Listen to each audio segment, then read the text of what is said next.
Hello everyone, I'm Susan Kim. And I'm Vince Vetrano. Cleanup continues today across the Midwest after powerful storms hit much of the region. A tornado that hit Fairdale, Illinois is blamed on at least one death. A 67-year-old woman found dead inside her home. 11 other people in the hospital. Emergency officials report every building in that small community was either flattened or at least damaged. School canceled there today. Take a look at this massive tornado as it touched down near Rochelle, Illinois. This is about 80 miles west of Chicago. That tornado caused significant damage to a restaurant. Firefighters had to rescue people who were trapped in the wreckage. I looked out the window and I saw it, and it was huge. You know, it was huge, and it was coming right for us. And at that moment, Ava just grabbed me, and Ava's the owner, grabbed me, and she said, you know, just get to the basement. No deaths reported there. The weather system is on the move and could bring severe weather to the East Coast today. In southeast Wisconsin, flood warnings take effect for Milwaukee, Racine, and Ozaukee counties. Runoff is causing the Milwaukee and Root rivers to rise.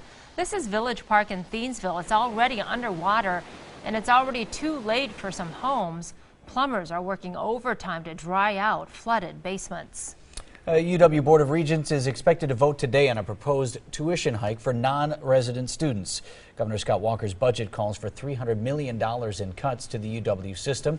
The governor also wants to freeze tuition for state residents for another 2 years. The Board of Regents is trying to make up for that by increasing tuition for students who come here from other states.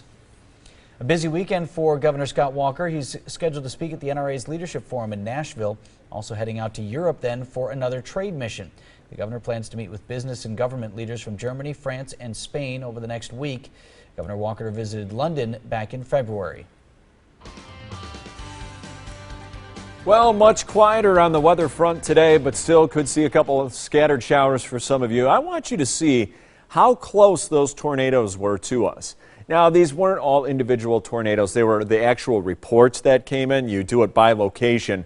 There were probably a couple long track tornadoes just missing Walworth County, just barely missing. We did have a couple severe hail reports, but of course those supercells started to die out as they moved into our area. Either it was kind of cool from the lake cooled air, or just the wind profile here by us just wasn't very ripe as far as that supercell for those to be sustained as they moved on through. Our bigger story, of course, has been the rain.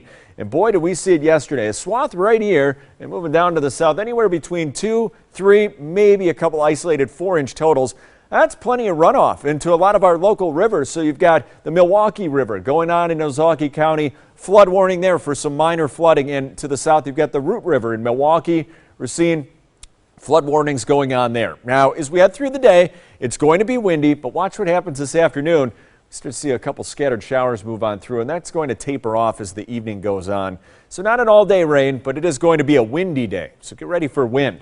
52 the average high, yesterday right around average. You know, at this point, I'm actually glad it didn't make it into like the 70s and 80s, because if it would have, I mean, we had the trigger here, and we had the supercells that moved on through, but they died because we had the cooler air and just not the right wind profile. So the fact that it was cooler was just fine to keep the tornadoes away. So a couple scattered showers this afternoon, and behind this whole system for Saturday, it's going to be really nice.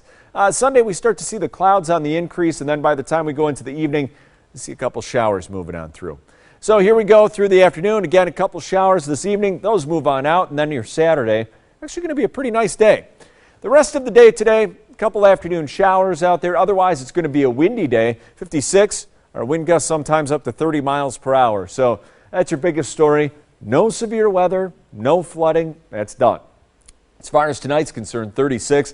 Any shower ends as we head through the evening. Then we're going to clear out the skies. Going to die down the winds as well, giving us a really nice tomorrow.